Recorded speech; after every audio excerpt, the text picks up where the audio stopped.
Descola um vírus da Zika aí pra mim, mano. Fala baixo. Que foi? Com dengue todo mundo tá acostumado, mas os homens da vigilância sanitária estão pegando pesado por causa da Zika. Tu quer que eles baixem aqui e acabem com o ponto?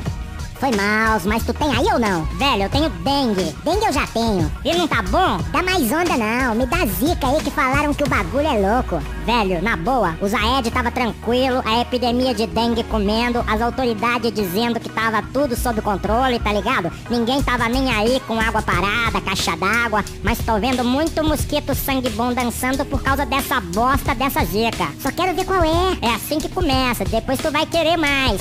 Chikungunya, tu tem chikungunya? Pss, fala baixo. Chikungunya? Aí, pegou Zika semana passada e já quer outro vírus. Tu quer Zika, é? Quero. Não entra nessa, meu irmão, não faz a besteira que eu fiz.